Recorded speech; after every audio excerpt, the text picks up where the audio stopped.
খালেদা জিয়াকে বাড়ি ছাড়া করতে গিয়ে এখন দেশ ছাড়া সাবেক প্রধানমন্ত্রী শেখ হাসিনা। শুধু ব্যক্তিগত আক্রোশের কারণেই সুপরিকল্পিতভাবে মইনুল রোডের বাড়ি থেকে সাবেক প্রধানমন্ত্রী খালেদা জিয়াকে বের করে দেওয়া হয়েছিল।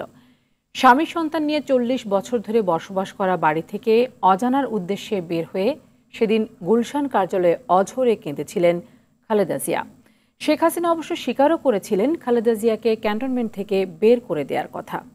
ঠিক কি ঘটেছিল সেদিন ফিরে দেখার চেষ্টা করেছেন মাইদুর রহমান রুবেল। সরকার কার কাছে আমি বিচার চাইব?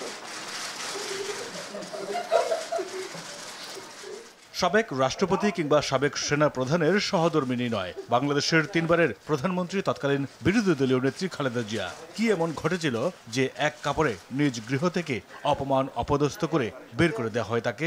লজ্জায় অপমানে সংবাদ সম্মেলনে কান্নায় ভেঙে পড়েছিলেন খালেদা জিয়া।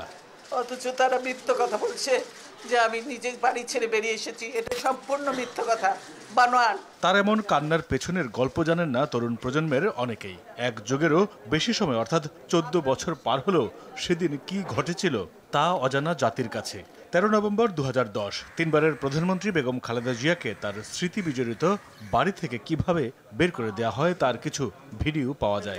আপনারা তো সব জিনিস ইলিগাল করছেন, কোনো আবার ভ্যালিড ডকুমেন্ট কোনোদিনই ইলিগাল হতে পারে না। গোপনে ধারণ করা একটি ভিডিওতে দেখা যায় বাসার সোফায় বসে আছেন খালেদা জিয়া। তাকে বের হয়ে আসতে বলছেন উচ্ছেদে নেতৃত্ব দেয়া কর্মকর্তারা। আচ্ছা যাই হোক ম্যাডাম, এখন আপনাকে আপনাদের সাথে একটু আসতে হবে, সহযোগিতা করতে হবে। না, আমি এখন বের হব। আপনি কখন বের হবেন? খালেদা জিয়া সুপ্রিম কোর্টের আপিল শুনানি অবধি অপেক্ষা করতে বললেও সে কথা কানেই তোলেননি উচ্ছেদকারীরা। তারা 29 তারিখ ডেট দিয়েছে শুনানির জন্য। শুনানি পর্যন্ত তো আপনাদের অপেক্ষা করতেই হবে। তারা জবরদস্তি ধাক্কা মেরে আমাকে বাড়ি থেকে বের করেছে। সংবাদ সম্মেলনে খালেদা জিয়া জোর করে তুলে নিয়ে আসার যে অভিযোগ করেছিলেন, গোপনে ধারণ করা ভিডিওতে মিলল তার সত্যতা। দরজা খুলতে অস্বীকৃতি জানালে বাসার দরজা ভাঙার শব্দ পাওয়া যায় সেই ভিডিওতে। পরবর্তীতে গণমাধ্যমের যখন খালেদা জিয়ার বাসায় যাওয়ার অনুমতি মেলে তখন দেখা যায় শোবার ঘরের দরজার তালা লাগানোর জায়গাটি ভাঙা, বাড়ির মূল ফটকের সিটকিনিও ভাঙা। তবে সে বিষয়ে কোনো বক্তব্য পাওয়া যায়নি তৎকালীন দায়িত্বপ্রাপ্তদের।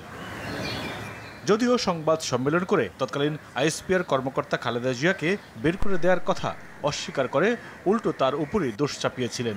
টেনে হিচড়ে বাড়ি থেকে বের করে দেয়া, দরজার তালা ভাঙা, এক কাপড়ে চলতে যেতে বাধ্য করা, নিকটাত্মীয়ের সাথে অসদাচরণ নিতান্তই অসত্য, বানোয়াট ও উদ্দেশ্য প্রণোদিত।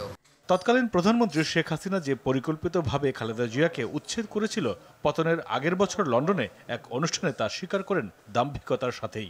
সেদিন প্রতিজ্ঞা করেছিলাম যে ওই ক্যান্টনমেন্টে বসবাস করতে হবে না, যেদিন সময় পাবো বের করে দেবো। সেদিন খালেদা জিয়ার কান্নায় চোখের জল এসেছিল উপস্থিত নেতাকর্মী সহ দেশের অগণিত মানুষের।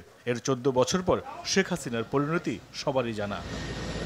14 বছর আগে ক্যান্টনমেন্টের শহীদ মইনুল রোডের বাসা থেকে সাবেক প্রধানমন্ত্রী খালেদা জিয়াকে বের করে দিয়েছিলেন তৎকালীন প্রধানমন্ত্রী শেখ হাসিনা।